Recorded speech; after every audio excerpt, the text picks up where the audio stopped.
Greetings, gamers, and welcome to the 209th live stream from the Misfit Gamer Studios. I am your host, Vortex, and this is D&D Discussions. On today's episode, to start the year off, we are going to go back to the basics, and we're going to have ourselves some good old-fashioned tangents. We have a couple of great topics to get a hold of today. We have achievements, temp HP, and action economy, but we'll see as a tradition if we get to all of them. But let's find out exactly what we think about some new alternative ways to make D&D and TTRPGs more engaging.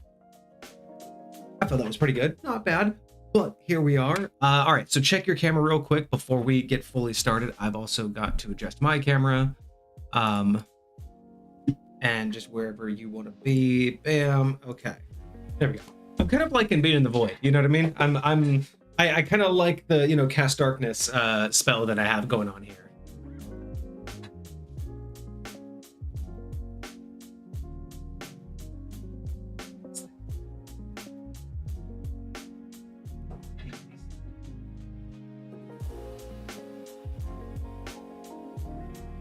Yeah.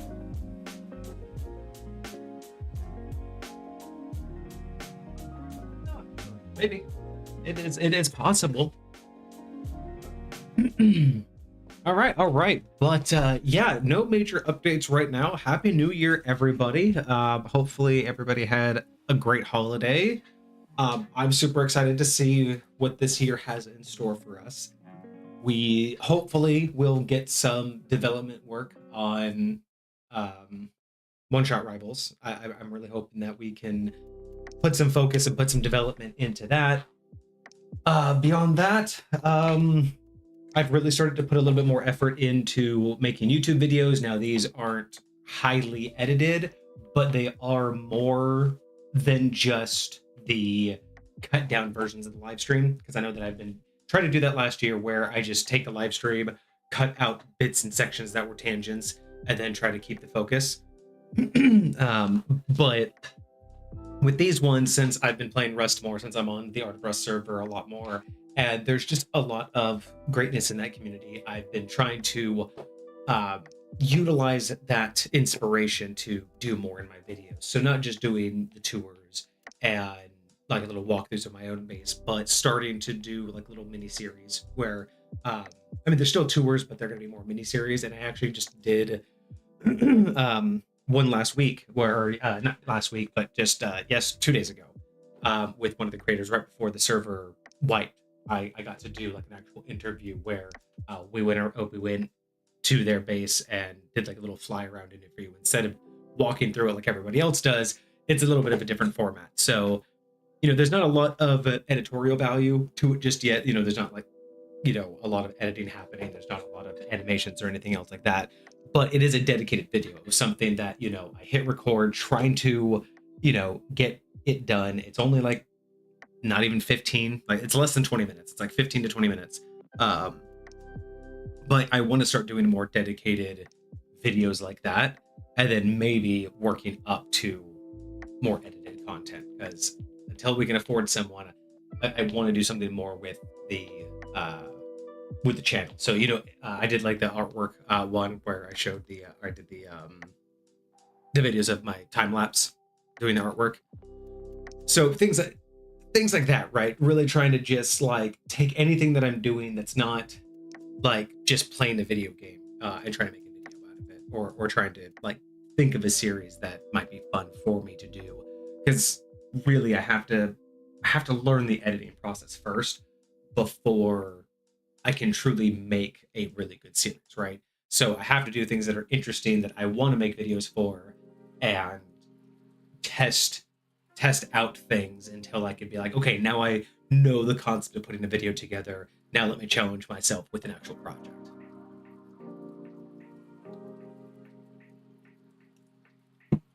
But that'll be fun. I'm hopeful that we'll continue to do more videos there. The TikTok channel is doing amazing.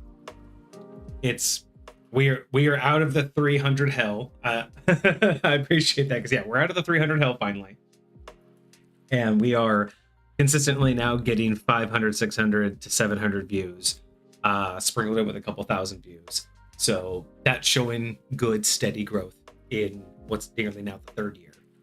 Oh no, the second year for that. Third year, it's going into the third year for us, but that's only now the second year for TikTok. So it's not amazing growth. It's not.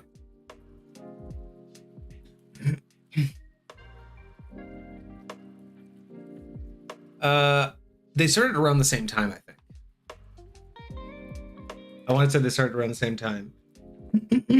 But yeah, it's just, it's not massive growth, but it's steady, and I like that. And I am getting into more topics.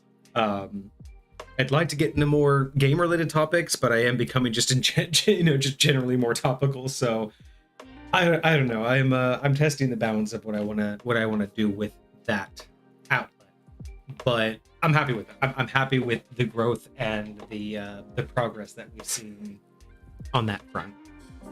The other thing now is just trying to utilize those to grow this, right? It's trying to grow an audience that, because the thing is, like with our TikTok account, I've put so much emphasis on creating a brand image, and that brand image really did better for the most part.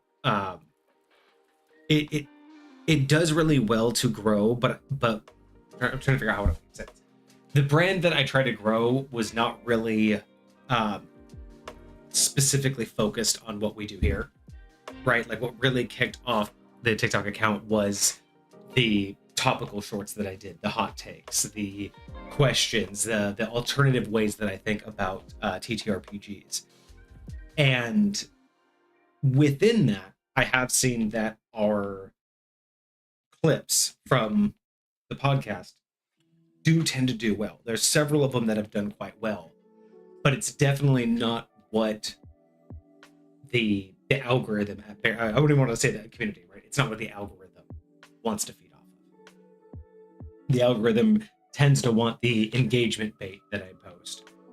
But that does mean that when people do stick around, when they do follow, when they do go to our account, they do really like pieces of the podcast. So now I'm just trying to figure out, how do I marry those, right? How do I make a good combination of the content that still engages, and how do I trickle feed more? So I'm thinking if I have to increase, maybe going to 2 posts a day with my regular content, and then every other day, or even just once a day, also having a clip slipped in. It's also still producing the clips, which is the hard part. Actually getting those clips worthy of doing it. But I've looked into a couple other tools again recently that I'm not sure I want to use, but I don't know, man. It's, the world sucks. Yeah.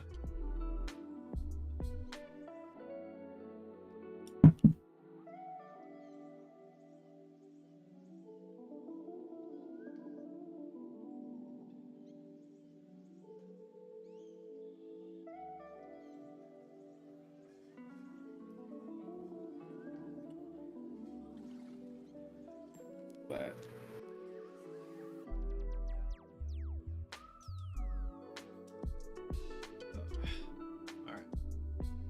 all right. But yeah, I think that was all the updates. I don't think we have anything major planned in the near future. With the weather being what it is, I think you being remote is definitely going to be I don't know how often or common, because I know that you're usually nearby. Sure. But based on all of that, we might be able to increase the reviews. I know we talked about that, but that's still whether or not we have reviews that are short enough and not 7 hours long. I feel like that last one was an exception to the rule. That was definitely an exception. One we're gonna have, it's gonna be a little bit chunkier because it's a base class and a subclass, but yeah, I think overall we could totally find ways to slip 2 in there. Yeah. And that's the other thing too. If I could figure out a way to bridge our other audiences to here, what other content could we do? Because once we get them here, absolutely. While our current audience loves the homebrew review, what are people from TikTok and YouTube gonna come here for? What are they into? What are they about? Yeah. I do feel like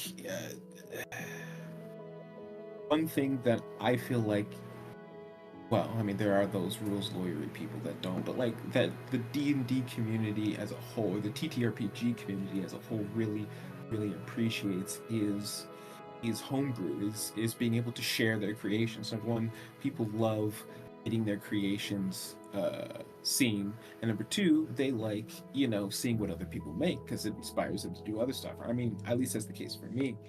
So like I'll just go and like browse Instagram or other random places for like Reddit sometimes for different types of homebrew, just to see what they have, just to see what's out there, to see um what inspires me to do something, or if I'm looking for something super specific and I just don't know where it's at, I'll see if I can find it out there. And yeah, I think us being another resource for people in a place or in a space like that is not a bad thing, especially because a lot of people love a place where they can get other people's feedback on stuff, and Yeah. also just to give their feedback sometimes. Like that's why I love our homebrewing channel, True. Discord. I mean, one thing that I've thought about is I hate to say this, but as a business move, part of me wants to recognize that there is something to the, we'll call it the rage bait type of streamers, right? The ones that are there for really riling people up, whether you want to call it like the IRL streamers, they're a big portion of that, the prank streamers, or even like, just the ones that sit there and just want to talk about current events, but all they want to do is really like, exacerbate the ideas, right? Sure. And just really Yeah, yeah. get to people. I don't want to name any names, but I'm sure you can think of quite a few that just sit there and egg people and egg on the audience just to get that. And these people are, thousands, if not tens of Sure. thousands of viewers. So while I would never dip into that, right? Like I'm not interested in rage bait. I don't mind doing the things that I do on TikTok right now, which is engagement bait, right? I'm trying to get people to say their mind, right? That's why a lot of my stuff, like some of my most popular shorts, start with personal opinions only. That's one of my catchphrases. Now I want to say catchphrase, but that's one of my openers, right? It's usually here's my hot take for today, personal opinions only. And I just have a way of starting out the video like that. And those ones I consider engagement bait, right? It's not meant to make you mad. I'm not intentionally trying to piss you off. Even my hot takes aren't there to instill a certain emotion. It's just to get a reaction. It's just for you to either agree or disagree, but I want you to agree or disagree on such a level that you engage with it, whether that's a like or a comment. But the point is again, it's the idea that I want to say things in such a way that people to be thoughtful about it. Yeah. yes, exactly, right. And add their 2 cents, and that's what I call engagement bait. But when I look at those other streamers that are on that extreme, the extreme side of it, I can't help but think that there's something to their method that is overlooked. And what I mean by that is everyone thinks that, it's just the rage bait. It's just, being the loud voice. I mean, there's a lot of streamers out there who, are just misinformation streamers, but they have a loyal following because they're loud, they're obnoxious, and they won't listen to anything, right? They're just going to say, this is what I believe, and you're stupid if you don't, believe, if you don't agree with me, and we'll just make fun of you, right? And then it's just that whole echo chamber concept. Yeah. So that's not what we're talking about, right? We know that's bad. We're going to put that off to the side.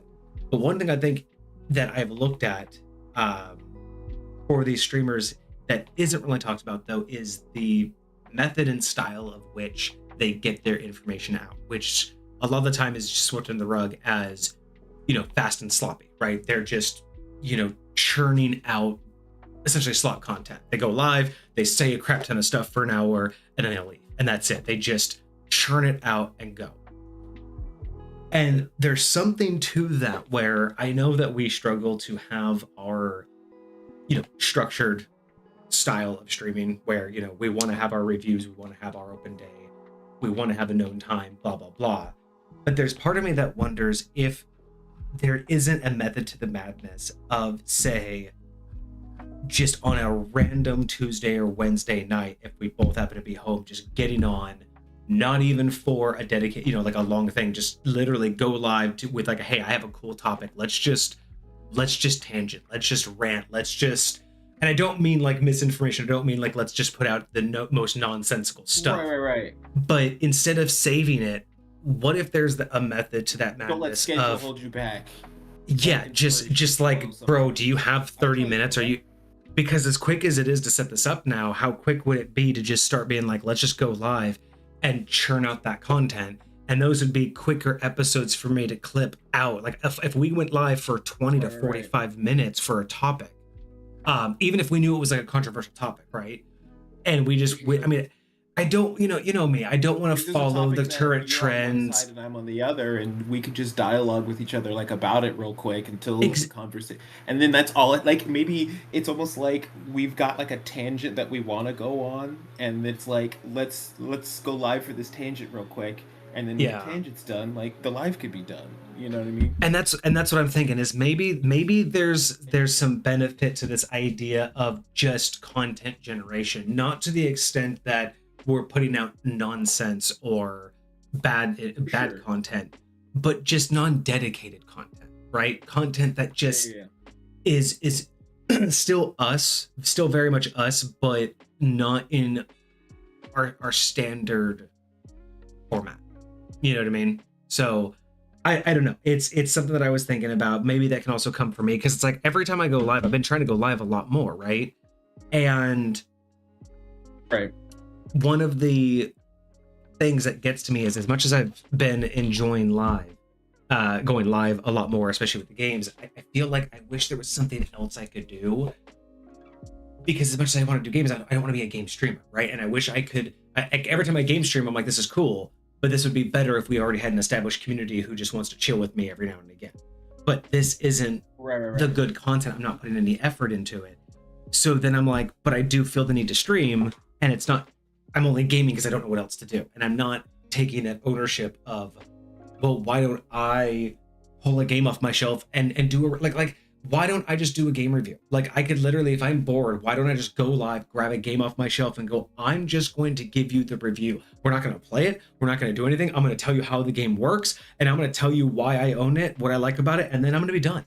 Like, that's what I mean by that. Just, I literally have so much.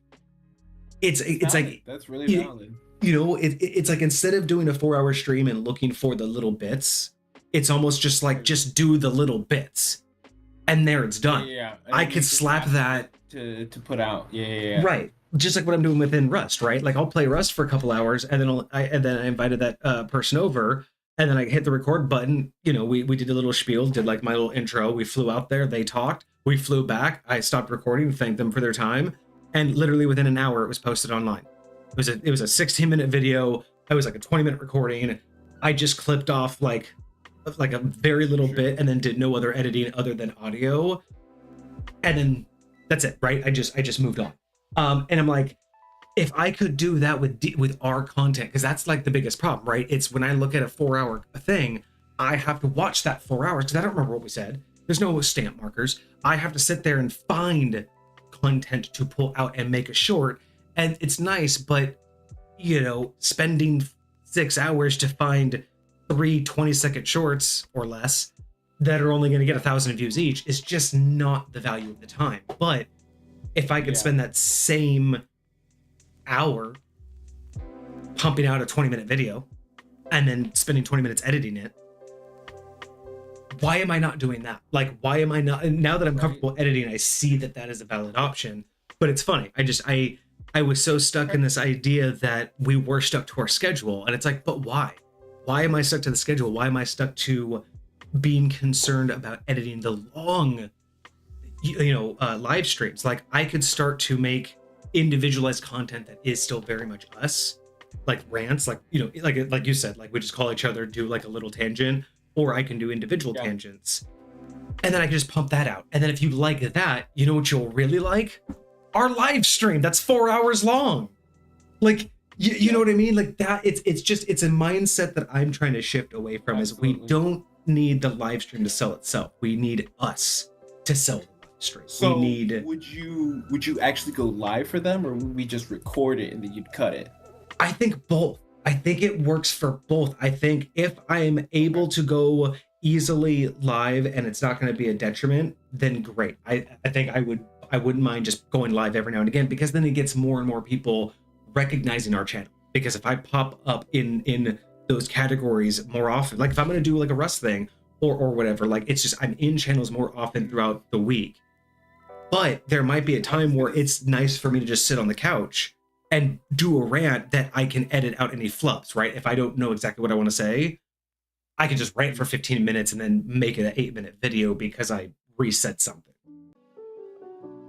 So I'm very interested. Very interested. Like I feel like there's lots of possibilities with doing things this way. Because there'll be times where I'm doing very similar things, but no, I'm super here for this. Let's put it this way: like if you are ever down and you're like, "Yo, I got something. You got 30 minutes." I'm like, yeah, okay, cool. Let's we need to start doing that. Like, I'm super here for that. And again, sometimes it'll be live. Sometimes I'll just hit record, and then because again, depending on the approach, some things may just be easier for us knowing that there's not an audience, so we can be a little bit more, we can really say what we want, and then I can edit out the things that we shouldn't say for YouTube. Say it the way we want YouTube to receive it. Yeah. Exactly. Cool. I like that, because I think that will really help with my anxiety and just the feeling of being overwhelmed with trying to produce content, simply because the last 2 weeks pumping out these few Rust episodes, when I know that I'm just going to sit down, I know what I need to do, so I just record it, and then once it's done, I can pop it into I use Opus, but it's is it Opus? No, I use CapCut. So it's like I could pop it into CapCut right after I'm done. So it's like I've only been recording for a half hour. I pop it into CapCut. It's fresh on my mind and know what the video is about. I can remember where there's a few things I want to edit, or I remember how much of the intro that I need to slip off. And that's it. I can just boom. I can do a little intro and outro, and then I can clean up the audio and the episode's done. Because the majority of the benefit of the video, was one shot, was like one single clip, right?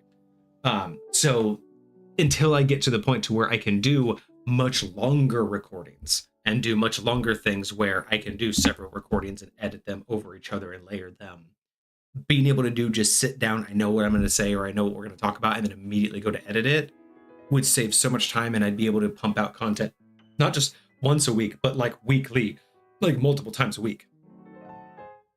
At that point, I wouldn't be worried about my posting schedule. If I made 2-3 videos a day, I'd post 3 videos in a day.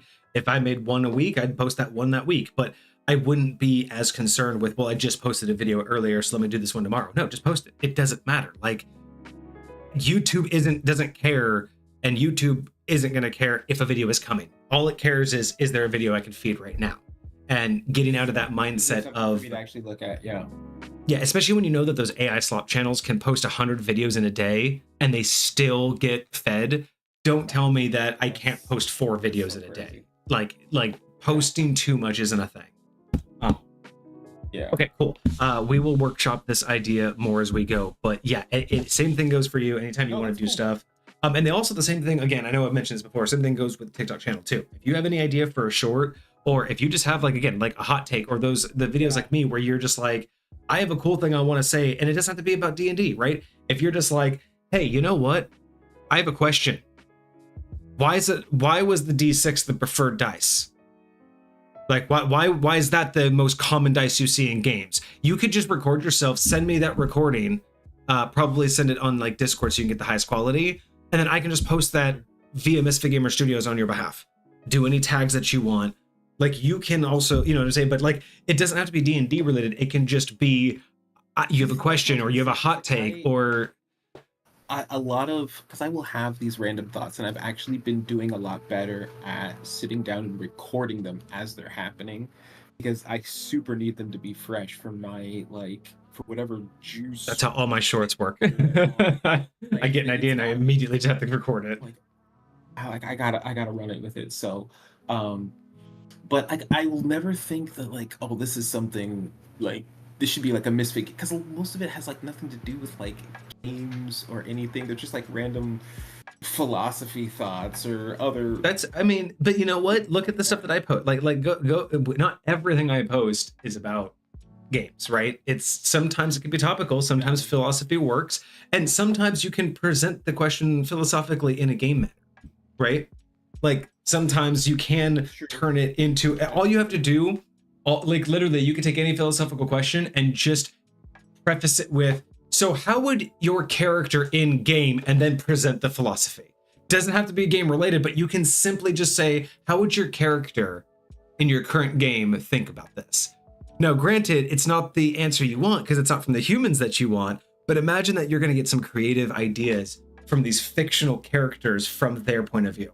So again, it doesn't have to be the answer you're seeking. Unique point of view, and like they're theoretically a random person, so it might as well be you. Right, and point of view. And the thing is it doesn't have to be beneficial. Like you don't have to post it hoping that you get a right answer. But if you're thinking about it and you're like, this is entertaining to think about, that's why we post it, right? Like, to be honest, when I post my shit and my questions, like there's a very few times I actually look forward to people's answers. There are a couple ones where I'm like, I really want to know. Like, you know, the horror one was a really fun question. But sometimes you just got to ask the question, not because you want the answer, but because they need the question. They need the thought process. Almost no matter what the answers are, I always end up getting inspired, even if I go a very different direction, because somebody's thought about it in a way that I hadn't thought about it yet. Even if I don't necessarily agree with like the outcome, or like the way you got there gets me thinking, oh shoot, what if I do this? Or what if I go this way? Or what if I think this other? It always does something for me, so I'm super appreciative of that. So that's why I very much agree. Better to say something than not say anything. Big deal. But I just realized something. I just realized something. We've streamed. We did a 7-hour stream last week. We've been streaming for 40 minutes now. I streamed over the weekend or over the holiday. We haven't gotten any bots in chat since I made that update. Since I put that update in, I haven't had to ban a single best views here. And what update did you do? What did you fix? It was the moderation update to the chat bot to not allow anybody that's completely unverified or not been on for so long. So brand new accounts can't chat. Like if you just made your account, you can't do it unless you have a phone number. So if you verify after being on Twitch for so long, you can do that. That's legit. Yeah, even Soul says that they haven't seen any bots recently. So we can say that was a success. That update solved it. Now, granted, that there was a point which Cart was having an issue because I set that moderation too high. So I did back it off, but it didn't change. Yeah. So we have solved the bot issue. We shouldn't have to watch out as much for the best views on the gibberish, blah, blah, blah people. So, hey, it only took us 2.5 years. It only took us 2.5 years to learn how to moderate our own chat. It's fine. It's fine. I mean, it's kind of pathetic, but it's also hilarious that we got to the point to where we now have a solution and it actually worked. So I'm cool with that. Up to you. All right. Well, since we don't want to be here too awful late tonight, we can get into our topics for today. I have 3 chosen. One of which we've talked about before. One is brand new. I think we've talked about it many months ago. I think almost like 2 years ago at this point. So I want to circle back on it. And one is about a topic I recently posted about TikTok. So I was going to go. I had an idea for the order, but actually I don't really care at this point. So the 3 topics are achievements, temp HP, and action economy. Which would you like to cover? I'll let you, since I came up with the ideas, I'll let you decide which topic we start with, because I have questions for you. Like it's mainly mostly open to have you kind of. I'm curious, before I decide, can you tell me what you mean when you say achievements? Yeah, so achievements basically being like, what is your thought process? It's kind of an open question, right? Is what is your idea or thought process, or what do you think about, not the better way to put it, what do you think about the idea of achievements similar to video games, but not the campy ones like, you started the game, you reached level 1, you picked up a sword. No, not that bullshit, just the collect me ones. But honest, like, you've done something that no one's ever done before.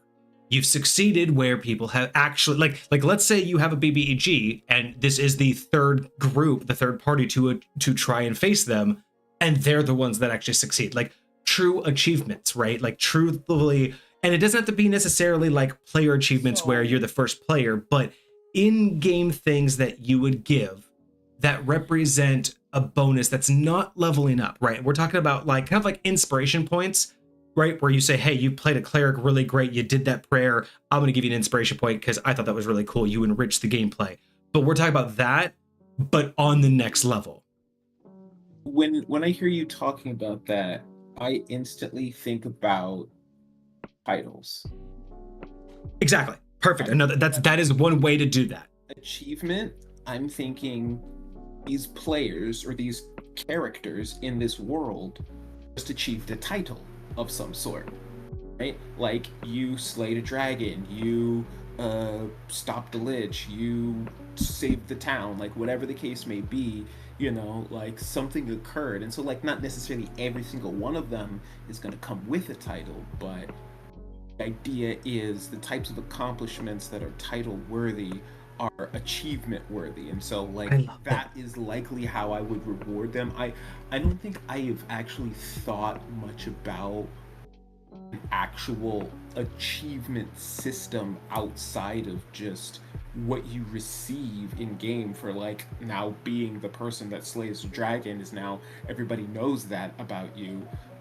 When you come to sell dragon parts now, nobody's going to try and mess with you when it comes to how much they're going to buy the stuff for, because they know that you know what you're talking about. So like there's a bunch of like just subsequent benefits you'll get for achieving whatever title you have, and those would be like your rewards. And I don't know.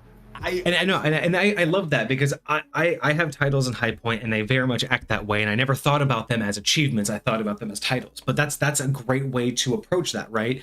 Another way is, I think the most common way that most people would think about this is what we would consider mythical magical items. These are things that aren't that I call them mythical because they're beyond the standard. These are like the things you created to say, there's only one of these, I made it, I'm going to give it to you because I want to reward you.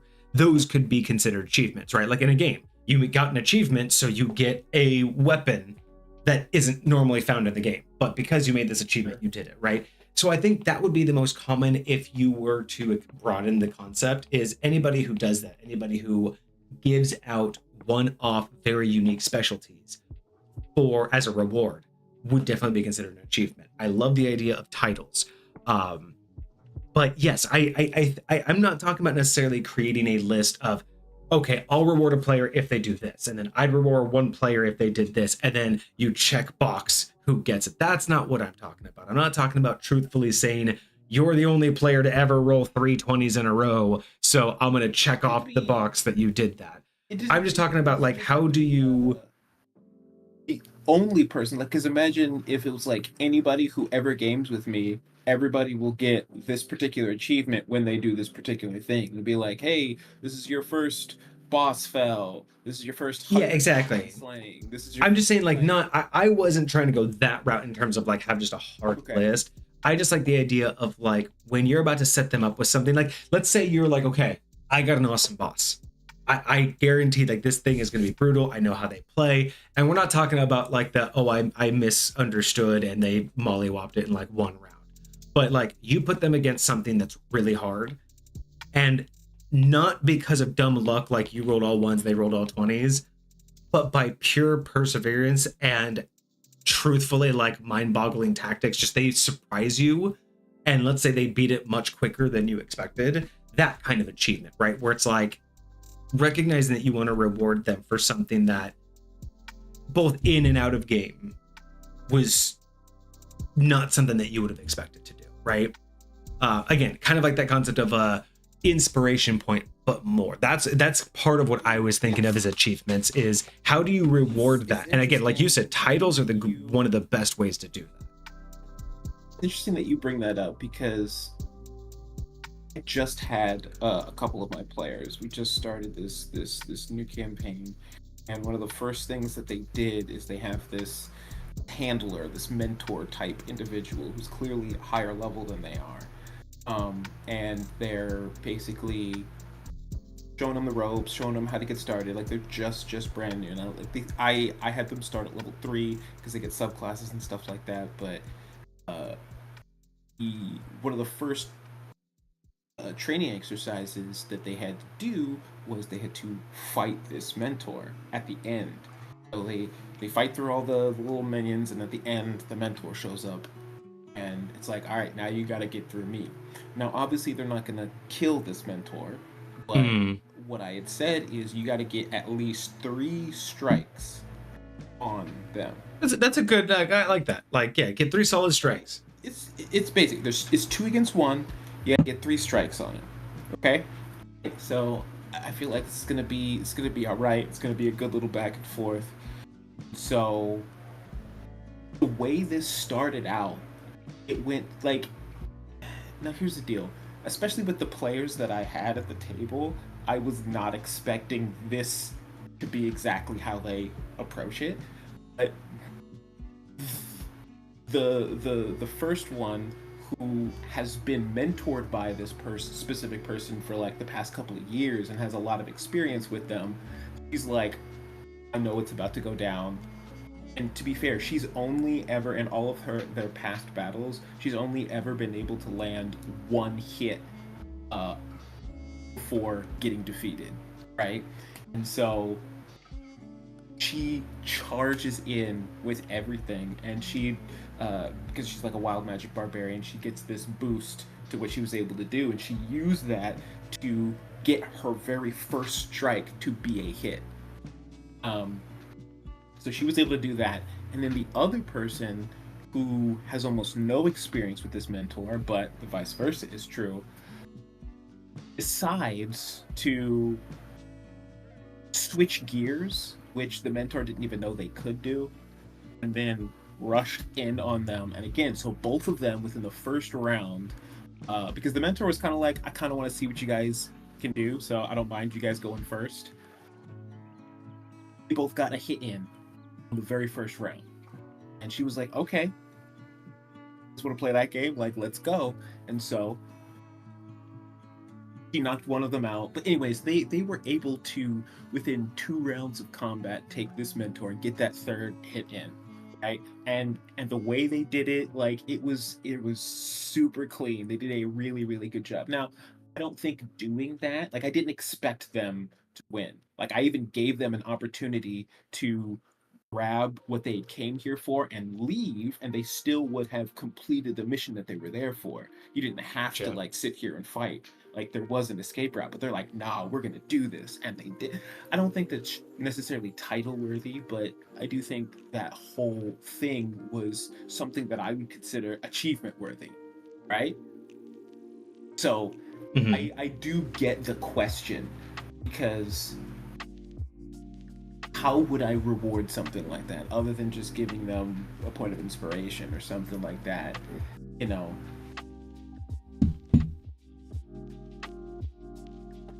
That is a very... I think, achievements are interesting because it's like, you know, you're either going to give them an item or an ability or a title, which is great.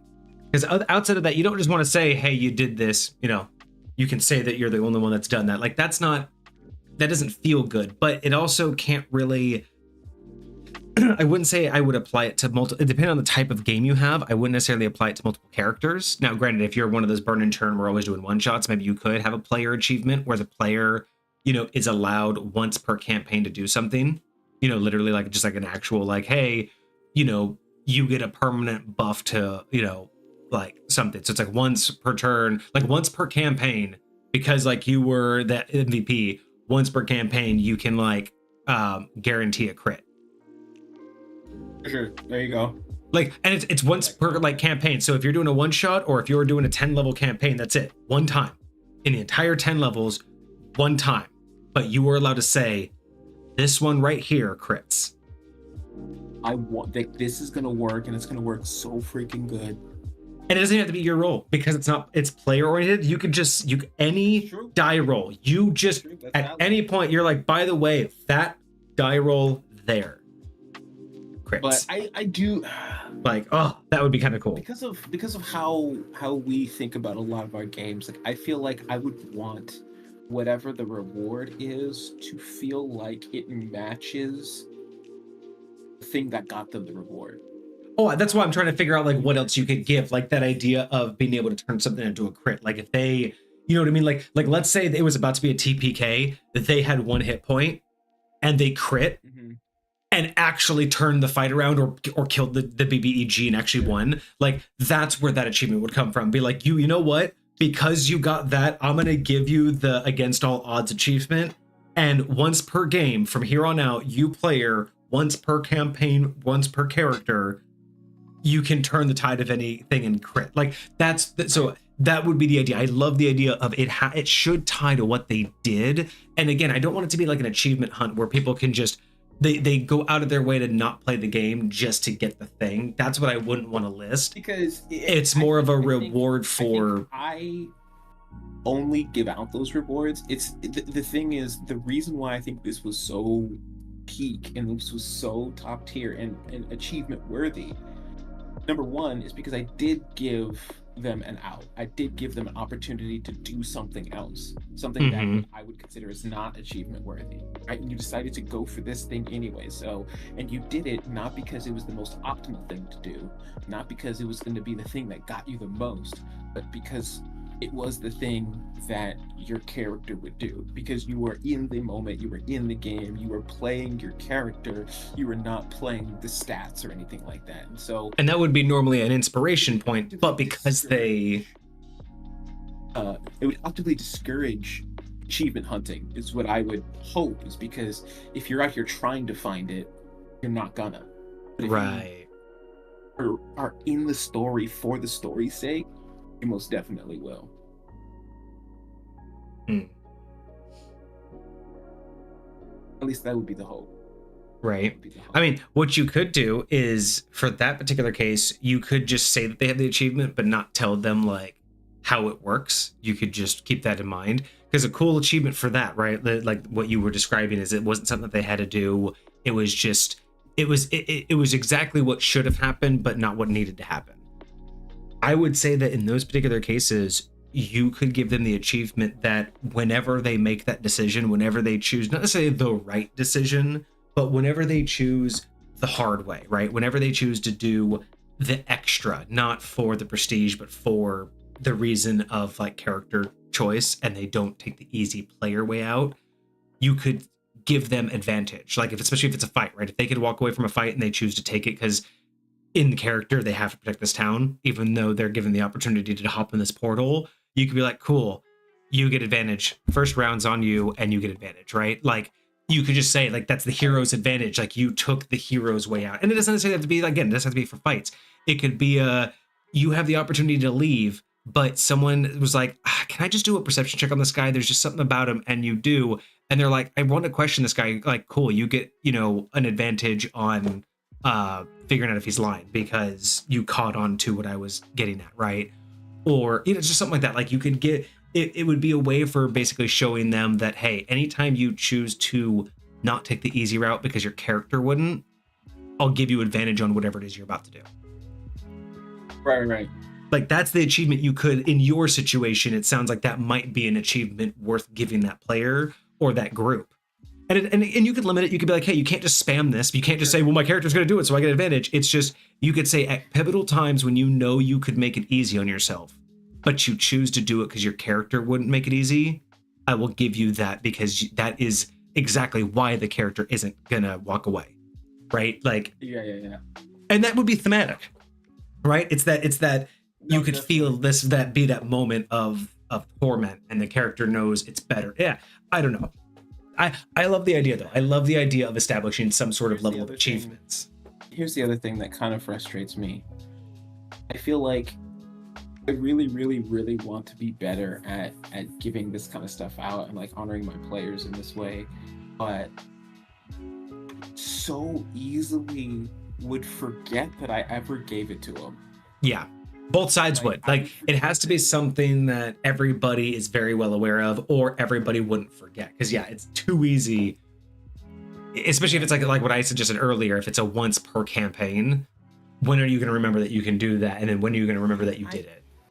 I can't tell you how many times like I've forgotten like if I earned inspiration during a game, like I'll go through the rest of the game without remembering that I have it, and I'll just hold on to it and be Oh, speaking I should have used that. speaking of which, it's going to be really funny for you because that you fall into the same exact category. Pixie and I had a conversation about her character since we started gaming again, and she's prepping for a pretty big perilous fight. It's the invasion that's going to happen. Yep, that's gonna be fun. We were having a conversation about it one day, and she asked me a question that I've been waiting for a long time. She was like, "So you have birthday wishes for any of your players, right?" And I was like, "Yep." And she's like, "And those stack?" And I'm like, "Yep." And she's like, "How long have I been playing?" And I'm like, "You tell me." So yeah, my longest player, going on 11 years, 12 years. So she's definitely very she's considering using one or more of her many player wishes, because she has that, and I think she might have one or two in game from the character. But all of those are just the player wishes. So she keeps asking me things about what she can do, because she's about to like fight someone. She's like, "Can I just wish him like not existent? Can he just not be there?" And I'm just like, you very well could. What that does, we'll find out. So yeah, she's been thinking about exactly how she's going to utilize that wish if she does. It's interesting. The fact that she has so many bothers me, but that also means that you have to count how long you've been gaming, because you get one for every year because you're still active gaming or actively gaming. So just keep in mind that you have those ready to go. Yeah, that's valid. And you can't use multiple. It's not one, like it is one thing per wish, but it is not one wish per request. You can have 5 wishes in one request. Got you. That was gonna be my question. It's like, can you like combine wishes on like a single... So like the common things are, any additives, commas, ands, ors, buts, like basically any additional thing. If you want, there's a initial limit, like a +5 fire sword is within the boundary of the initial wish, but that's pushing it. Like that's, you know what I mean? Like there are some boundaries where a single wish could get that. You're more likely to get a +5 sword. +5 fire sword normally would cost 2 wishes, but depending on the type of wish, there's a bit of a boundary, right? Because a +5 sword and a fire sword are 2 different things. But there is sometimes a boundary that you can be considerate of. But beyond that, you can't be like, well, I want a silver spiked fire sword that's +5. Like that's, 5-6 wishes all of there. And then of course, the more complex it gets, the more you have to make fail safes. So, a good rule of thumb is for every 3 wishes you use, you're going to want to burn 1 extra one to make sure there's protective I want to make sure nothing goes wrong with that wish. I mean, if you're going to use 3 wishes to make some amazing armor, maybe use one wish to make sure it ends up on you. So, I You don't know, recall using one wish. Was that a player wish? Or was it a DM wish? Because it was realm wide.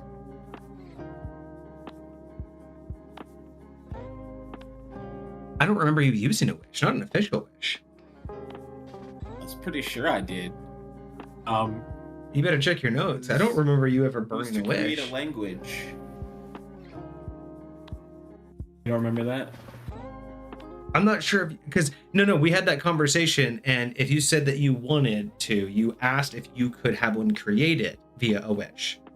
We had that conversation, and what it turned out is the only benefit of you doing it via a wish is if you wanted to maintain ownership both as player and you wanted a character to have notoriety. But we came to the conclusion that if you just wanted to give me the idea free and clear, you didn't need to burn a wish in order to make it exist, because you as player just simply wanted it. You didn't want recognition, you didn't want to own it. You just said, in your realm, I would like this to exist, and it was a good enough idea that as long as you didn't want ownership, I didn't mind adding it, but that did not burn a wish because you didn't want to take authority of it. Because I do remember that conversation. I just thought it was like, yeah, you want your but this, or do you want because if you wanted, one will be harder and one will not be as hard. And exactly, like if you wanted, say, Dovd to, be known as the creator of it, right? That would be a doctrine that I would have to have throughout the rest of High Point history.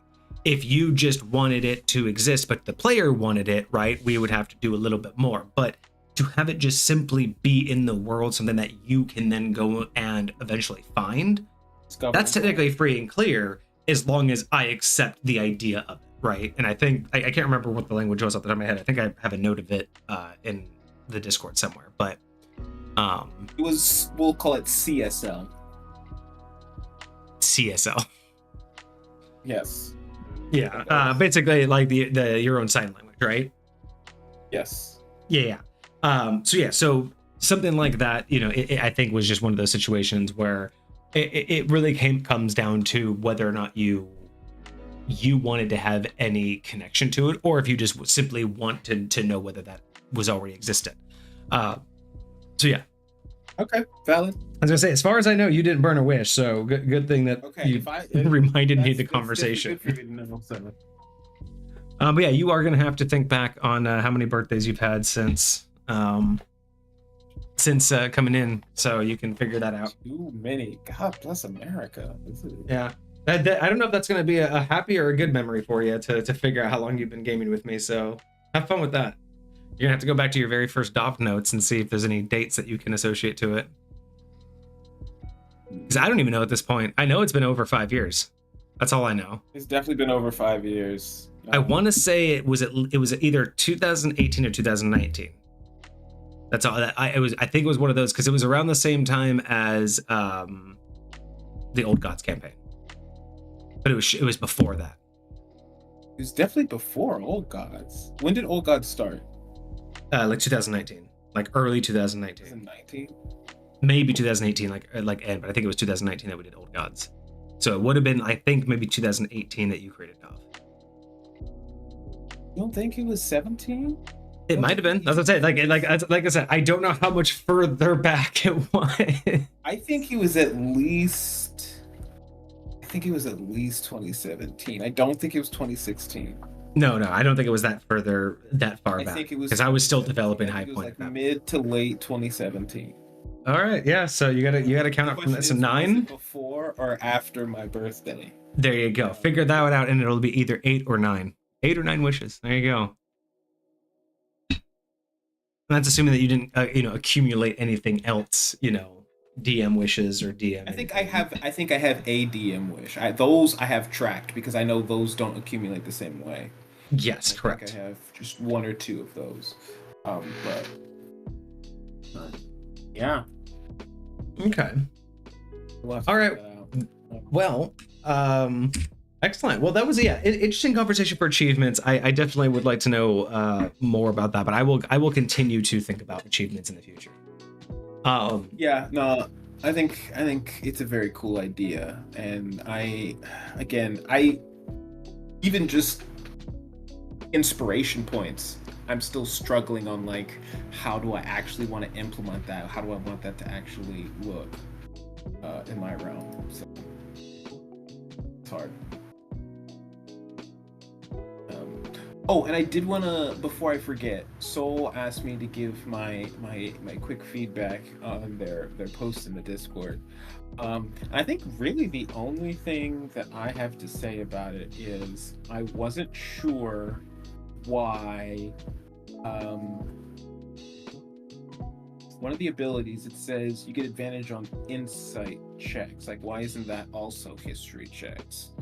I think insight is good, but like if these guys are giving you information that you don't have, I think history's not a bad way to do it too. Oh, maybe that's why you did history for the not lower than a 7, and then you did advantage for insight. Interesting. Okay, that's an interesting balance. I can see that. Yeah, overall, I really liked it. My only thing that I didn't like, and again, mainly for a lore purpose, it's just the way that I think of things, is the way that I look at mimics.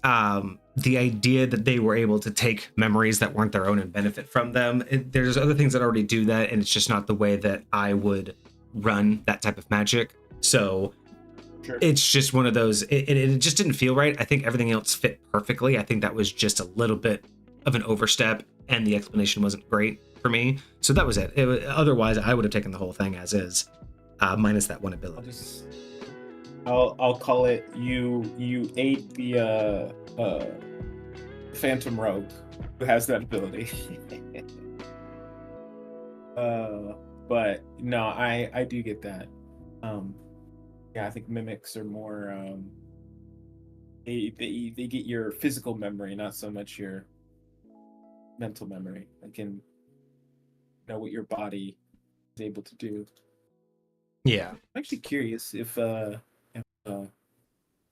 mimic to mimic your arm, you know, like the muscles and how they've developed and all that stuff, if they would be able to swing a sword just as well as you could, or if they could pitch a ball just as well as you could, or whatever.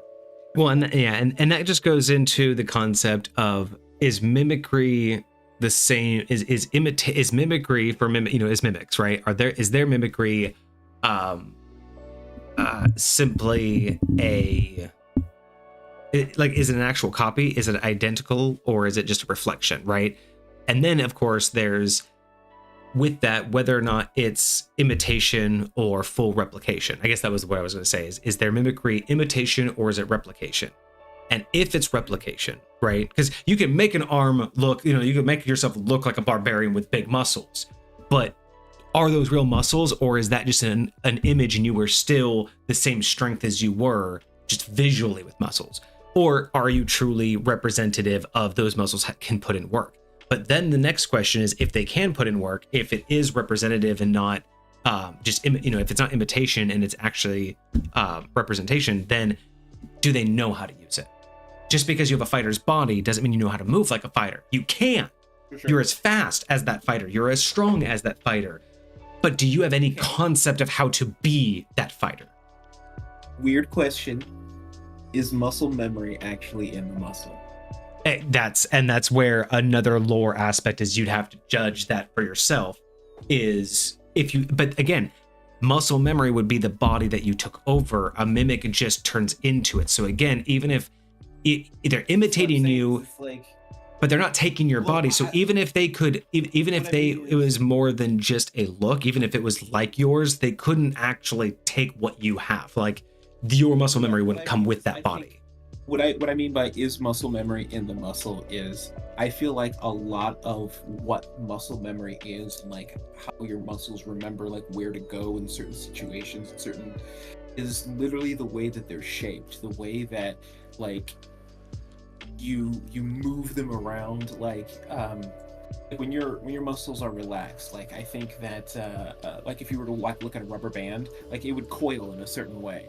I feel like over time it coils in a very similar way over and over and over again, right? And that's what I would call the rubber band's memory, right? Mm-hmm. So if I was going to replicate that as something that's going to look like it, would replicate that same pattern. So when I get stretched out and I get brought back to that relaxed position, my relaxed position would look almost identical to the other rubber band's relaxed position. And so, in similar ways, like would when I like what my arm knows to do when I'm doing X, Y, and Z action, would it instinctually kind of know, okay, maybe I should operate in this way? Like, is the actual memory of, like, for me throwing a punch, is the actual memory of that twist happening? Is that in my muscles? So my muscles feel like that's the natural way for them to go and twist and turn. Right. That's something that my body's gonna almost. I mean, you could interpret it that way. That would be an interesting way to interpret like how fighters in game have like their process, right? Like if you, because I don't, because that goes into the same price. Because that goes into the same concept of if you take two fighters and force them to change bodies, what would happen? You know what I mean? Like if you took a fighter that does a staff and a fighter that does a sword, but are similar bodies, but then you swapped their minds. Does that mean that they couldn't use their old weapon in their new body, even though they're same fitness level? And that's where, to me, it's like the muscle memory is more about, it's two parts. It's the capability of the muscle, but it's also your ability to tell the muscle what to do. So it's not in the muscle. I hear that. So here's where I make the distinction, because like the thing that I was describing about like your arm kind of almost wanting to go the way that it goes when you've done something so often. When I think about that, I'm thinking if I were to have swapped minds, one person is bow staff, one person's a swordsman, and I am now in that swordsman's body. If I grab a bow staff and start doing the techniques that I would normally do with a bow staff, my body is not going to have that same instinct to go there, but I can will it to, I can tell it to, because in my mind I know to. But if I start trying to use this sword now that I'm not familiar with, and I start swinging it around, and this is where the hypothesis comes in, because I don't know if this is the case, would I start to feel, if I were to start to gently do a standard sword strike, would I start to feel my arm moving in the way that expert swordsman has trained this body to move? That's kind of the thought process. It's like, it's not going to necessarily stop me from being able to do what I could do, because my mind knows how to make these muscles do it, but would my body almost know, or be able to remind me, or be able to help guide me in the right direction as I'm doing these things? So interesting. I mean, yeah. Curiosity, if you could write that, like, that would be an interesting mechanic to have, like, for fighters. I think that would be like a really, especially if you wanted to like dive more for like the monk class, trying to like dive more into the control they have over their body. And it's, you could even dive that into your own reasoning between fighters. Okay, so remember how they divided spellcasters, where wizards were the ones that had to focus and learn, and they apply technique, but sorcerers just do. You could use what you're talking about to be the barrier between fighters and monks. Fighters apply mechanics. They become physically fit, but what they do is they apply martial arts. Monks feel martial arts. They become martial arts. They are the sorcerers so they're not as powerful, just like with wizards. They can't pack as much of a punch, aka they can't fight, they can't throw 6 swings. But with their focused abilities and their natural way of approaching fighting, you could say that that's why they get flurry of blows and multiple attacks and other ways of using their key points, because for them, they're not applying a learned martial art. They are exuding it, right? They live it. They embody the martial art. It is, kind of like how Tai Chi explains it. It's the flow of the natural state. Whereas as the fighter knows, this is mechanical. I do this because this is the best way to do it. And a monk does, I do it because this is the way my body wants it to be done. And I feel like that's a really great way, if you ever wanted to like split the lore, do it like that. Sure. Fighters are the wizards and then your monks are your sorcerers. It's wild. That's wild. And that means that rogues could be the druids. of the martial classes. They're doing their thing in the background, but they're more part of the vibe. It's all about the vibe, man. It's all about, look at me. I'm here to chill, bro. Just chilling. No, but I see, for clarity's sake, that whole thought process about the muscle thing, that's very similar to a random thought that I would be like, all right, I need to record this real quick. I need to record whatever my thought is going on. Do it, man. This random tangent for no freaking reason. Do it. All right. We might have time for one more of these topics. One is definitely going to go a little bit longer than the other, but which one do you want to tackle next? We have temp HP and action economy. So action economy is about a short that I did on TikTok very recently. Kind of a spicy one. I'm actually surprised it did so well because it was over a minute long, and normally my minute long ones don't do well at all. But this one actually got to people. But the temp HP one's a conversation is just going back to a conversation that we've brought up on stream before, and I just kind of wanted to finally actually bring that out to see if you've thought of it. And that one won't be as long because it's just more of a have you thought about it, and what would your explanation be of what is temp HP? What is temp HP? So we've constantly had that question every now and again of what actually is the shorter one. Oh yeah, absolutely, because it's there is no definition right now. Like even with Wizards of the Coast, I could not find a single definition of what it truly is. Therefore, it is truly left up to interpretation. Yeah, it just is. It's like some people think it's magical, some people think it's like adrenaline, but there's no official, it's just a mechanic of how it works, but there is no official determination.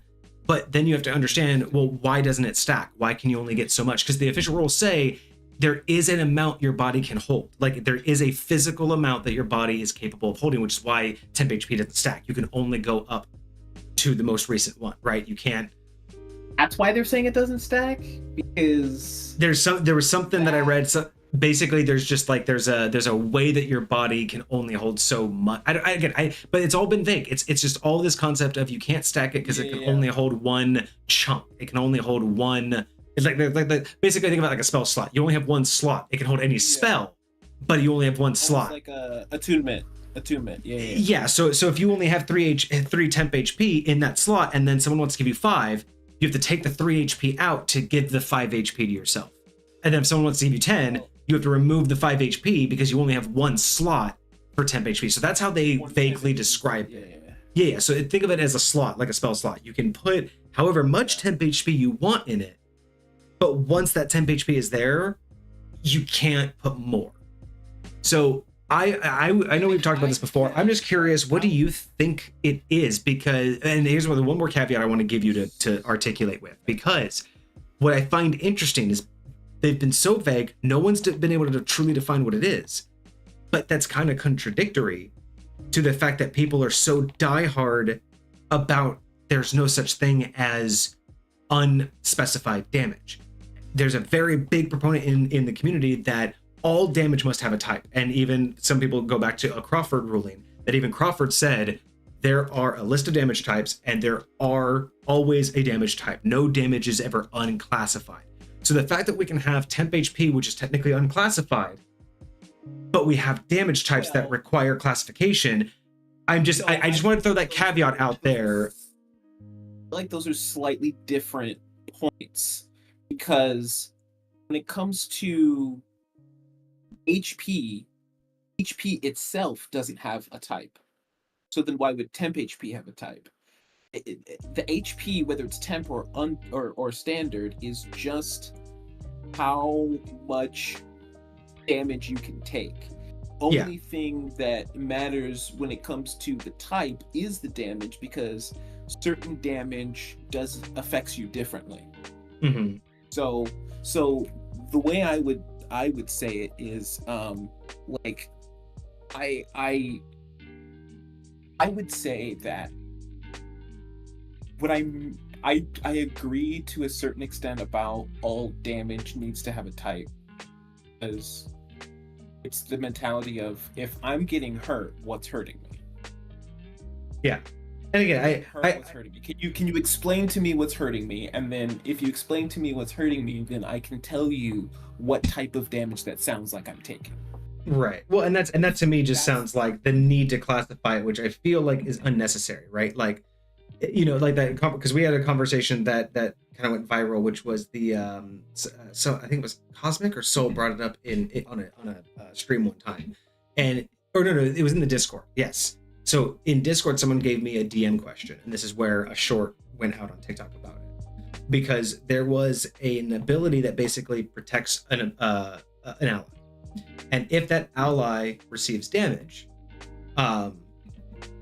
you receive it instead, right? But the question was about resistance, right? Because it already gives the ally resistance to a damage. Right. And then right. you receive it. And so then the question was, well, do you get an additional level of resistance? And the question was, well, so if your ally took fire damage and you gave them resistance, so let's say they took 6 fire damage, so now they're only going to take 3. The purpose is you're also going to take that 3. But then people argued, well, if I have fire damage resistance, should I only take half of that? But then the question is, did you take fire damage?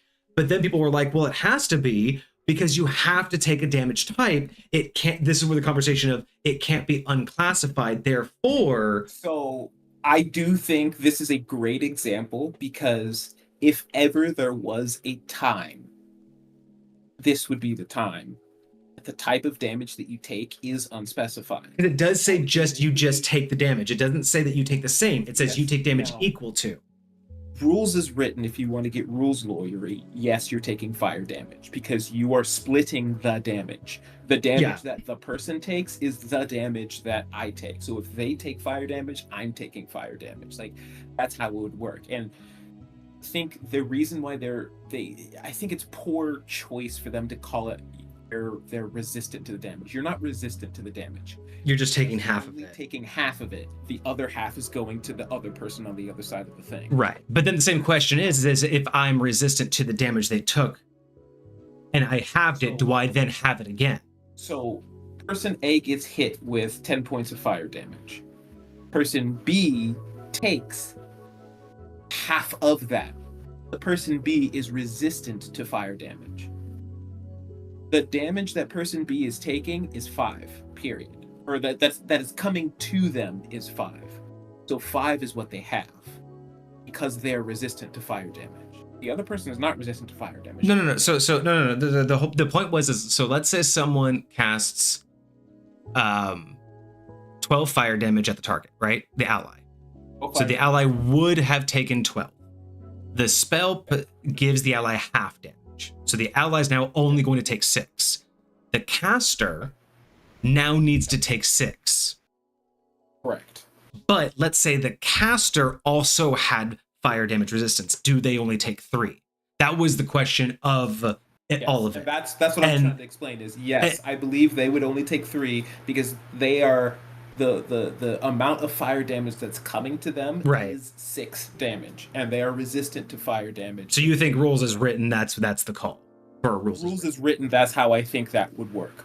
Now, do you agree with that? I think they should take all of it, because I do too. I don't think I am accepting this damage. And also, I don't necessarily think that it is the same damage. Now, going to your point, right? If I have to classify it, my default is always, like, my default no damage is always going to be psychic. And the main reason is because when I think of damage, when you ask me that very question, well, what's damaging me? What's causing me pain? The problem is when I think of HP, it's not physical pain. It's your willingness to fight. Seeing an ally go down doesn't have to have a mechanic that causes you pain. Seeing an ally go down and not wanting to continue the fight is also a form of losing HP. And if you have to define that, you would call it psychic damage. Now, granted, the downside with that is someone could be like, well, I'm resistant to psychic damage. And I'm like, it's not psychic damage directly. It's almost like perception versus passive perception, right? There's direct psychic damage, and then there's passive psychic damage. And that's the problem that I have. I don't mind unspecified damage because it's in my opinion, it is just a force that's happening upon you. It is a pressure on you to not want to continue. And so in that particular case, that spell, the reason of that spell is not, oh, my buddy just took half damage, so now I'm losing the will to fight. It's the spell took out of you the ability to protect him. you were part of the reason he only took half damage, and you felt it. It's not that the fire leaped across the battlefield. You could, again, but to your point, we could then say it's force damage, even though it doesn't physically hit you. But to me, the unclaimed damage or the unassigned damage is just that, you know what I mean? When you get an emotional feeling and you could feel it in your chest, that just emotional pressure, to me, that's what I classify as undefined damage. When you do a spell that protects someone, you just feel weaker. It's like fatigue upon you, but not something that didn't attack you. It's just the loss of it, right? And that's why I do agree. I agree with your opinion of rules as written, and I do agree with people that 5th edition really needs those definitions. I just don't like them because it leads to all of these questions about, well, then how does the magic work? How did someone 30 feet away launch fire way over here? How did the fire teleport? Like, to me, but that's the, again, sure. I like thinking about that stuff as a DM. Most people don't. So I totally agree it's not necessary, but yeah, for me, I don't know. It's like untyped damage is fine in my opinion because it does have a representation. I will say it has a purpose. It has. I agree. I agree. And I will say for me, it very much, you got to be able to explain to me what's happening, just like you're talking about. In a scenario like this, I would totally be down with that being unspecified damage. In a scenario like you're talking about, like a spell is ripping damage from you, you know, sometimes I might think it's necrotic damage, sometimes I might think it's psychic damage, but regardless, and here, like, to your point, I think unspecified damage is just as you know what? I'll even steel man the argument here because I want to play both sides. So I'll steel man the argument and say this is what they should say instead. Is they could just say that you take a damage amount that makes sense, right? Whether it's psychic, force, whatever. But all they have to say is just tack on that nice little line that we hate to see in spells or creature abilities that says this damage cannot be resisted. Actually, to be honest, yeah. A few words. Really, yes. That's really all it has to be, is you can't resist this damage, no matter what. That's what that spell, I forget what the spell was off the top of my head, but that's what it should have said, and I should have said that in the thing. It's a cleric spell, it's... but yeah. But yeah, just simply that, if you... yeah, it may have been sanctuary, but yeah, you know what I mean? Just like that would have been it. If you could just say that, you just call it psychic damage, call it force damage, like you said, call it necrotic damage, but just say this damage, or this damage cannot be prevented. There's the wording. This damage cannot be prevented. That gets rid of immunities, that gets rid of resistances, that just means that there's nothing that will stop this damage. It's going to happen in full, period. Ooh, what about reduced? This damage can't be reduced. There you go. Because I know that uncanny dodge and something else just say you reduce certain incoming damage or something like that. Yeah, exactly. Yeah, perfect. That's where I feel I don't mind the concept of unassigned damage. I just think that if I had to play the Steelman argument, that's how you do it in 5th edition, is you just say it can't be resisted, and then you give it a damage type, because it doesn't matter. It doesn't matter what damage type you give it, as long as it says you can't stop it. But anyway, got off topic there. There was a free tangent for everybody out there. All right, so temporary HP. Do you have a definition that you like to think about? When you think of temp HP, what happens to your character? I'll let you define it, and then I'll define what I think, because there is no official. This is not official. This is just pure speculation. Here's the deal. For me, the answer is it depends. The answer is it depends on what's giving it to you. I love it. Right? That's the right answer in my opinion. And to be very honest, there's plenty of physical things that can give you temp HP. There's plenty of magical things that can give you temp HP, and I feel like for me it is important what's generating it, because you know how you say how are you swinging, or what are you doing, instead of just being I attack, okay, and right, you attack and you'll away if you want to attack, and you'll type away.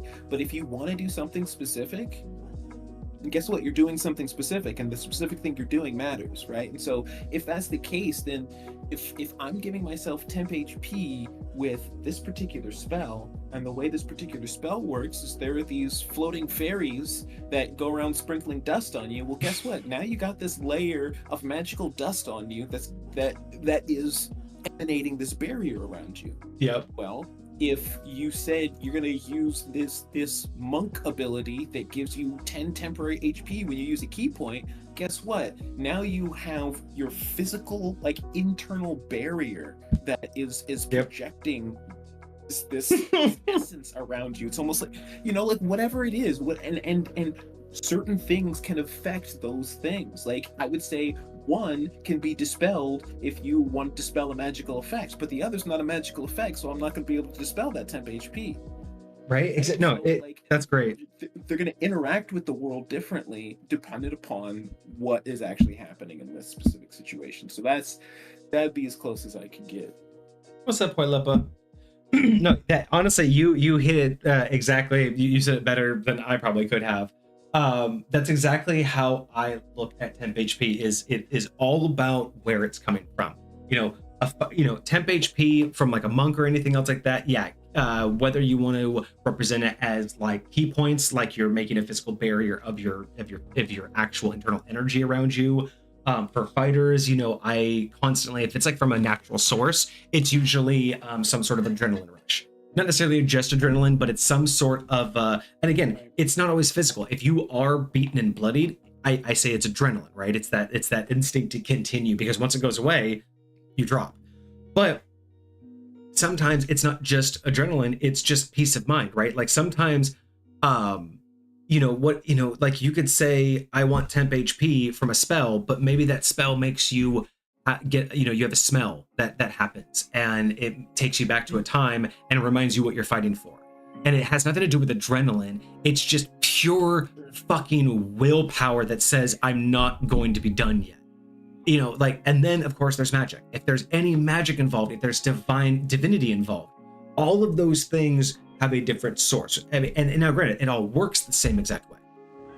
But the concept of what it is, and especially narratively, like what you had pointed out, very specifically, it matters narratively, because what you want to do with or against that temp HP is going to matter based on where it came from. Like you said, whether or not they're going to be able to dispel it, whether or not certain damage types, like if it came from a divine source and you're a devout follower, like let's say you get temp HP from your god as a paladin, and let's say your god is a god of radiant damage, I'd be okay if that temp HP cannot be taken away by necrotic damage. Ergo, you're functionally immune to necrotic damage, or it just won't diminish. So like, let's say you have 10 temporary HP, right, in this situation, and you take 12 necrotic damage. You won't lose 10 temp HP, but you will take 2 necrotic damage to your real HP, not your temp. So your temp stays the same, but any overflow still gets to you. You basically blocked 10 damage. Yes, so the temp HP is saved, but you aren't. You know what I mean? So that could be a great way to represent 12 points of damage and just keep the temp HP. No. I think it still should block it. It just, it's immune to it, so it doesn't go away, but it can only still block up to its most. So it doesn't make you effectively immune. It just makes you blocked up to. Trample. Exactly. It would be a trample. Trample. And that would be a great narrative way to explain why that particular temp HP is considered divine. Whereas the temp HP from a spell should just treat all attacks as normal, right? It's nope, I'm sorry, I'm just a basic spell, so everything is neutral, right? And same thing with like, the physical form of it, right? Just having adrenaline shouldn't be, as much, like you can even put that into a case where, let's say you have a magical creature that can steal HP. Let's say that if it's HP based off of like key points or based off of adrenaline, that creature can't steal that HP. But if it's magical HP, it could.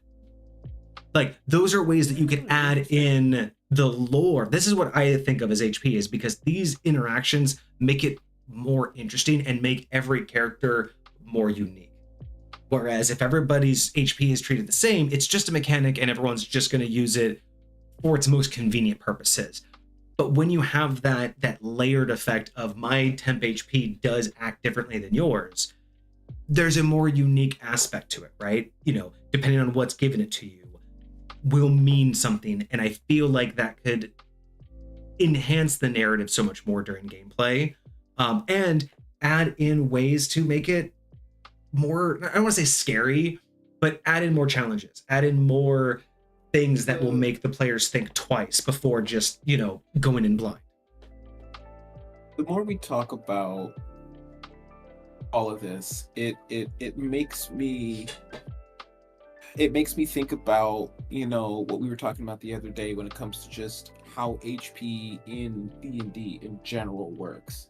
And it makes me more and more want to find a way to like add in a stamina bar, a will bar. I've tried so many times. I used to have willpower and stamina. like I almost want to see if I can find a way to do it without even letting my players know. So it's something that's like just working in the background, and but I don't know if that would feel bad. So here's a tangent. Do you want to hear how I plan to do it for D Evolved, the primitive D&D or the primitive TTRPG that I want to run or build eventually? Yeah. So the way that I'm thinking about doing it for this, which is supposed to be like the before times, right? The before everything.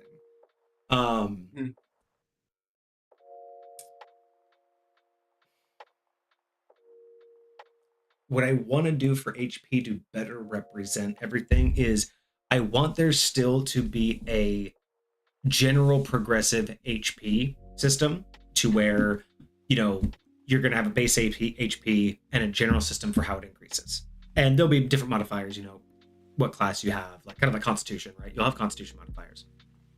But what I also want to do is that's just your full HP bar. But what I was thinking about doing is every class has a different ratio, an HP ratio. So, everyone starts off with, let's say, 10 HP plus, 5 HP per level. And then that 5 HP can go up or down based on the class. But each class will have a different ratio of how that HP works. So let's say, your character, gets 20 and another character gets 25, but their character's a fighter. So 10 of those HP are physical damage. 5's mental, 5's emotional. Whereas for you, you're the artificer type. So 10 of your 20 HP is all mental. And only 5 is physical damage, right? Or yours is 10, yours is 50-50, right? 10 and 10. And then you have the precursor to the wizard. So only 5 of their 20 HP is physical. But they have 15 mental. And the idea being that you have an easy way to track your total, but the ratio is just percentages. 50% or whatever is of mental or physical damage. So essentially, now I don't know how to make this simple yet, but the idea being that when you take a damage type, whether it's a mental damage or a physical damage, it will affect you differently, and therefore different damages have different effects on you, right? If you have a very strong, physical stat, you can be in the middle of battle for longer, but maybe you can't take poison as long, or you can't take magic as long. Whereas if you don't have a high physical stat, maybe you can do things that are mentally taxing for longer, but it doesn't take a long time to beat you up and knock you out. So that idea that the weaker characters, right? We always talk about the glass cannon, but we never really portray the wizard's glass cannon as being able to be knocked out easily. Like you think about movies, right? There's always that one guard that he's knocked out for the rest of the day. And then like the main guy can basically take, bats to the face and he's like, whatever. But that one guy's just like, oh, he's knocked out, he's done. But how do you represent that in D&D? Other than, well, he's either easily killed or he'll be on the battlefield for longer, right? But if you do this ratio, knocking out the wizard should be way easier than knocking out the fighter. And the way that you do that is, yes, he has a lot of HP, so it will take a lot of him to die. But his physical HP represents how able he is to physically fight, how long he can stay conscious. But his mental abilities dictate other things. And that's where you get into stamina, right? I wouldn't want to make all of these into too complicated ones, but mainly like a physical stat. And like you said, stamina could take away physical HP. So if you have a bunch of physical HP, not just physical damage, but if you overexert yourself, like, hey, I want to run, but I want like a dash. Maybe you can run, but maybe if you want to dash, you roll a 6, D6, and maybe if you roll a 5 or a 6, you lose a little bit of HP for dashing. And then every time you dash back beyond that, you have to keep rolling because you're overexerting yourself. So a strong player feeding into your stamina, or is that feeding into your regular HP, or is it? Well, it would be going against your HP, but in the physical ratio stat. So again, a fighter who has, say, 15 of their 20 HP in physical, they could overexert a couple times and lose a single HP for overexertion, no big deal. But the wizard won't keep up because they would pass out much sooner trying to keep up with the fighter, overexerting themselves trying to physically run that fast, right? So that's the idea, is that it's one HP pool, but the ratio dictates how much of it is in each section. So you get more and more HP, but only a portion of it is ever, so all of them raise, right? Every time you get HP, they all go up, but a portion of it will be where you're special at. So the damage types will be more impactful, right? Stamina will damage your physicality. Physical damage will damage your physicality. Poisons will damage your mental state. I would only want like 3 or 4. I don't want to make it too complicated, but just like 3 or 4 stats. I swear you, Vixie, and I've played it where there's like, you're going around the board, you're like knocking down doors and stuff, but like we each get like a little character card, and there's like 4 different sections in which you can attack them. Oh, that was Baldur's Gate. Or not? Well, that was the house on the Betrayal is the game. That's one where you have your physical stats, and if you get attacked, you can choose between your physical or mental. And exactly, it works exactly like that. And yeah, Hoylepa, you're absolutely right. It could easily get overpowered or overcomplicated, which is why I only want like 2 or 3. It's like you have a physical stat, you have a mental, so it's like you have a physical ratio, a mental ratio, and like an emotional ratio. And the idea is that different damages will attack different ones.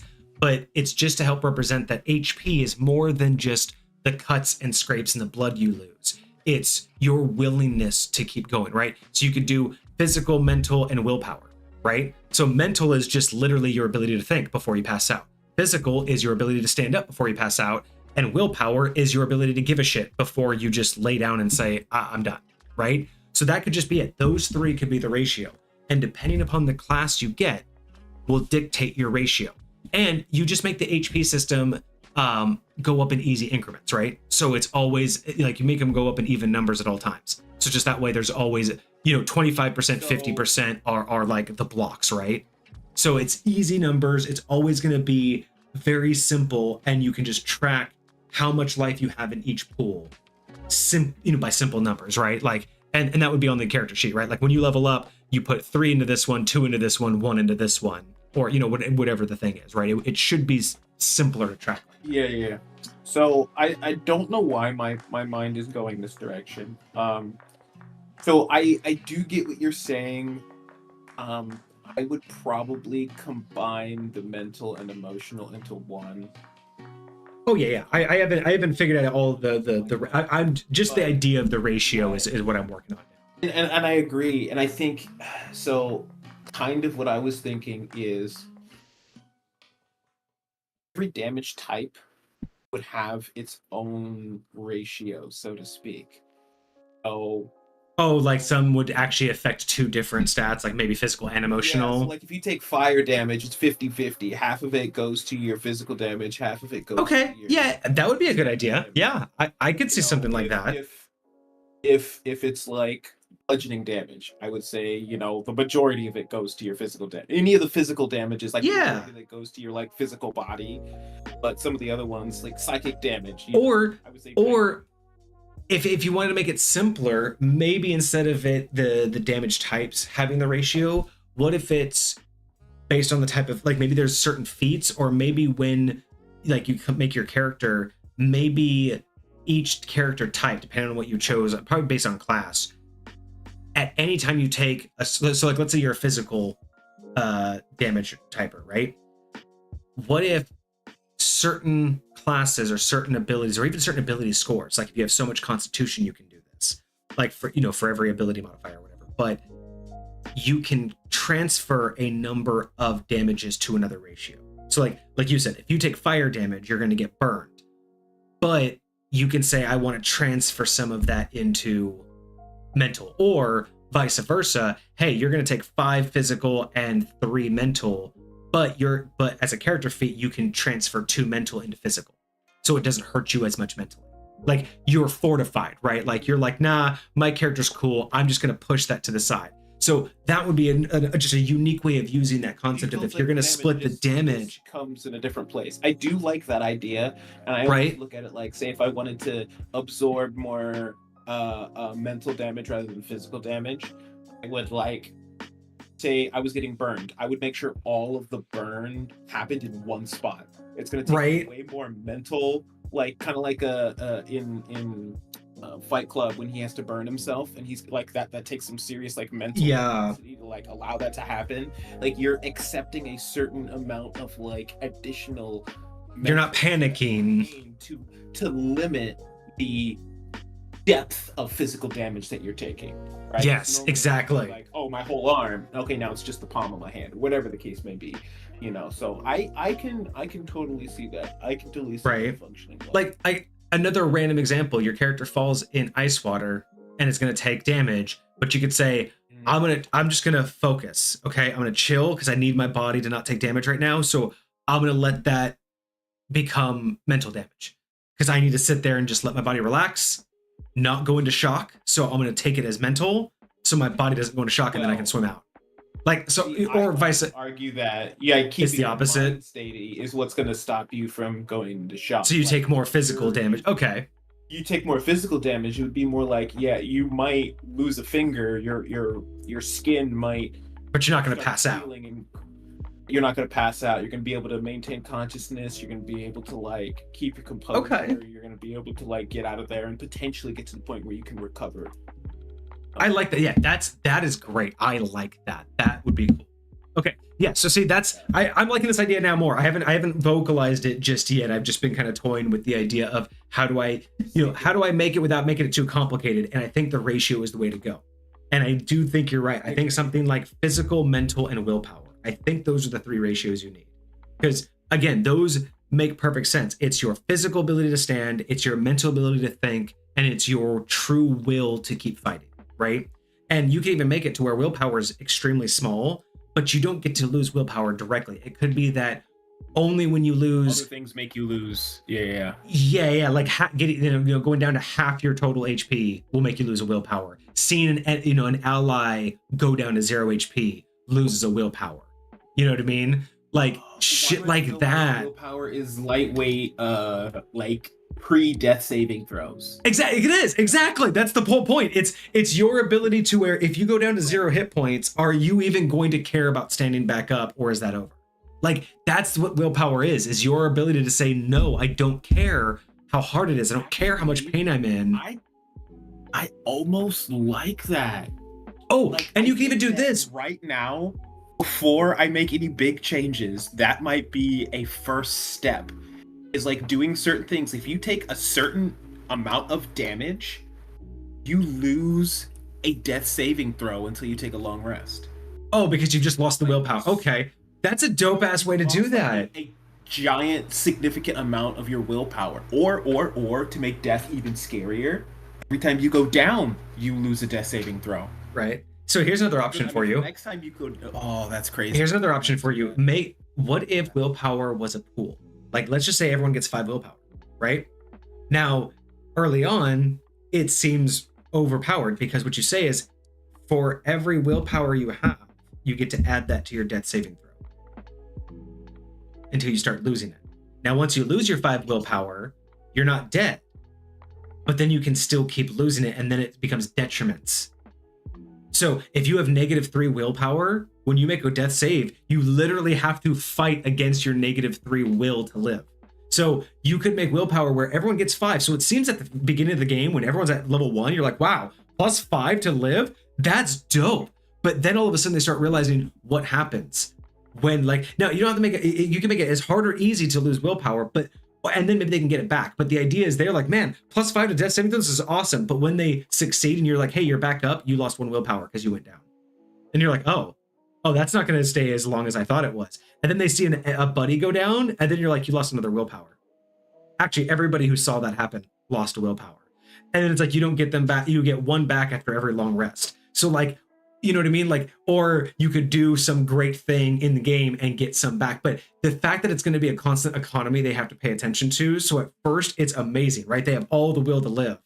But the fact that you can get to like a -5 willpower, like to the point to where you just don't like this. Oh, this is a great idea. I love it. I feel like I wanna scale it now. I guess for my sake and for some simplicity's sake, because I definitely like the idea of being able to like. I think you could do something to where, so with the idea of the death saving throws, like certain things would like make you lose a death saving throw. I totally think you could give up a death saving throw, expend a death saving throw to like keep yourself up to prevent a certain amount of damage or something like that. But then like again, that death saving throw was gone. So like if you're doing this like teetering it towards the end, like you're digging into like the last bits of your soul in order to stay standing, in order to stay up. And if you go down, you're going down.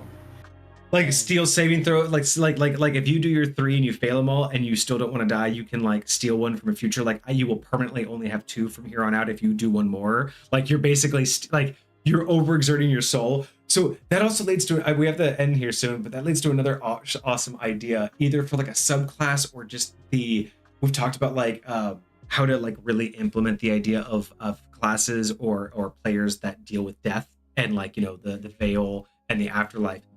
What if one of those subclasses came with the option that you could give up your saving throws for other people? Like you're basically like, call it like bargain with death is the feat.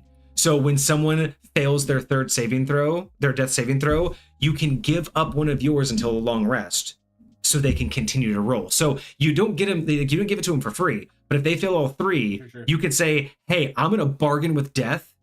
And he gets 1 more chance. So the next time it's their turn, they get 1 more death save. But until you do a long rest, you only have 2 now.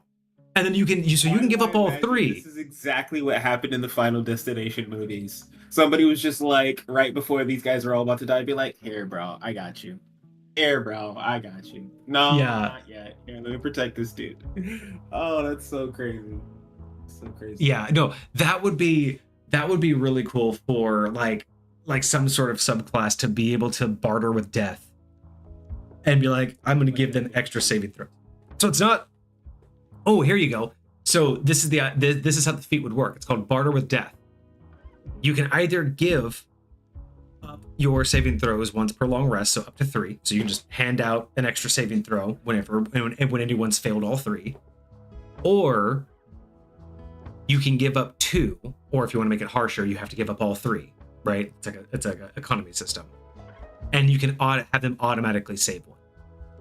So your bargain with death is either you can give up 1 to let them have a new roll, so a chance at death, or you give up all 3 and you're just like, no, they're up. They automatically succeed. They're up. But you have no more saving throws. Up, you mean like awake again? Like they like you basically give up all 3 of your death saves to guarantee they succeed. So they just, if they've gotten, like they stabilize, almost like Spare the Dying. Yeah, but you have to give up all of yours. You're basically saying that instead of failing, they're just so you can either give them 1 and they keep rolling, or you give up all 3. Now again, this only triggers if they failed the first 3. So if they failed all 3 and they're about to die, because you either give them another chance. This creature exists on the field, like you can literally see death walking to go like. Yes, and you make a bar. And it's like, wait. But how cool would that be, though, is to have the choice of either extending their chances, right? Because you can keep giving them 1 at a time as long as they don't have any. Sure. And it's only a chance to succeed. But imagine in a pinch just being like, fuck it, I don't care if I succeed. Give up all 3 of my death save. They're up. They're good. They've succeeded. But if I go down, that's it. I auto fail. Like, that would be such a clutch fucking move for a party. Like You that, have that's to such a make cool sure feat. that you didn't use it on anybody else. So say if I bargained for the first guy, and then the second guy goes down, and I want to give him all, but I only have two left. Well, Sucks to suck. You have to only give him a I chance. already helped him. I'll give you a chance, but that's all I can do for you, bro. That is such a cool idea. I like actually I want this. I want Bargain with Death to be like a feat or a subclass feat. Like whether this is a regular feat or I don't know if it would be a good spell though. I think I don't know how you would do a spell with Spell, yeah, because you'd have to like cast it. This would definitely have to be something that's like unless you made it a cantrip. I mean, it would be a very powerful cantrip, but it's very situational. It's like, well, I mean, is it any better than Spare the Dying? Is it? I mean, really, if you think about it, it's actually worse than Spare the Dying because Spare the Dying, it's much you can worse just than do. Spare the Dying, but you can't use Spare the Dying as a reaction, and most of the time you don't know when somebody else is going to go. So So it might be able to work as a cantrip, but very situational. Because again, it varies situationally and only work when someone's failed their third save. I have a hard time calling this a cantrip because the way I look at it, especially the way we're describing it, is you just happen to get caught in Death's bubble where he's slowing down time. Right. This person. And you're literally just So it's not you reacting, it's you just happen to be in the right place, right time. happen to be in tune with his frequency, so you're here in this moment with him, and you have the opportunity to interact with him. Interesting. And so it would be, unless we're explaining it a different way, it would be hard for me to be like, okay, I'm gonna cast something to let this happen. Yeah. It would have to be something that it's like, okay, Death knows me, Death sees me, I'm in tune with something, there's something about me, either I have something on me, Death's affinity. or I mean that could be the feature, just like Death's affinity. That would be kind of cool. yeah. Ooh, there you go. Talking about achievements. Talk about achievements. If any one character succeeds, like staves off death 3 times with a crit, not necessarily consecutively, but if any point in a campaign the same character makes death saves and crits to stay alive, they get this new feature as like their achievement. Like, you've died so many times, you can now barter with death. I do like the idea of, like, if somebody's ever like resurrected from the dead, like if they died and like actually came back with either like a revivify or something. Oh, they could have this. That would be They would cool. have the opportunity to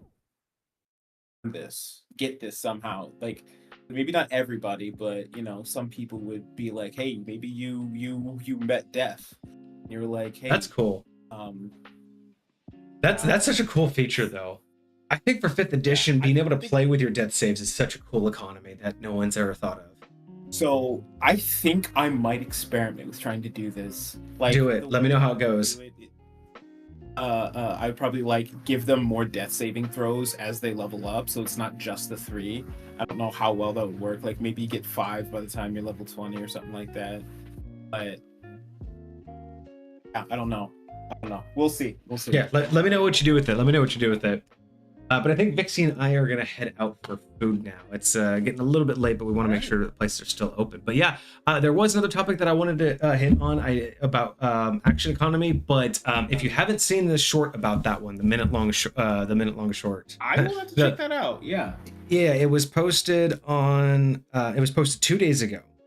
It has 2,467 views. So if y'all want to go check that out, go check out the Misfit Gamer Studios TikTok. It was posted 2 days ago. It's called You Don't Understand Action Economy. And it's a little over a minute, but it's kind of it's just one of those things where I don't normally do this, but this was just full on me being like, I'm gonna, again, engagement bait. I'm not saying everyone's wrong. It's just I have such a strong opinion. I'm going to present it in a way that it's fight me if you disagree, not because I want you to be mad, but because I want you to say that I'm wrong, and I want you to articulate. I want you to articulate why you can't, why you wouldn't believe that I'm right here. Because it's such a cool concept, in my opinion, of action economy, the issue that, in summary, the issue with action economy is the narration, not the justification. Because a lot of people talk about like 6 seconds, what can you really do? And, I should have this many actions and I don't understand, blah, blah, blah. And it's like, everyone's overlooking the fact, in essence, that action economy isn't the actual actions you're taking. It's the opportunities that your expertise provides you. So it's not that you're only doing 2 actions in a round. We've talked about this before, right? You're feigning, you're dancing, you're focused, you're looking at center mass. You're not really doing this every 6 seconds. Like, everyone wants to know what's going around. No one's doing that. But in reality is when you're doing this and tapping them and blocking and feigning during that 6 seconds, there are going to be 2 of those that you have an opportunity to do something with. It's not that you only swung twice. It's that in the 5 or 6 little volleys and dances, you had 2 opportunities, and the role is to figure out, did you capitalize on it? And the short goes on to say, like, it's a clash, not an attack, and that's why. Or yeah, another way to put that. Because like a clash can consist of. Yeah, and I think of it just I think of it as just you're constantly, if you've watched those, like, the real life fights, they're constantly like throwing attacks that they know aren't going to do anything, but it's to get them to, like, I'm gonna slap you on this over here so I get your sword to move here, because this is the real attack, but I need your sword to move, so I'm gonna feign an attack, right? And that's what I mean by your action economy shouldn't take into account those feigns, right? The fact that you wanted to hit him on the right shoulder and so you feigned the left, that is the one action, but it was the right side that was the opportunity. And that was basically the whole point of that short, is basically action economy isn't the actual actions, it's the opportunity. Same thing with bonus actions. Why people are like, should you be able to take this bonus action? But it shouldn't be about that. You're asking the wrong question of whether you can drink a potion in 6 seconds.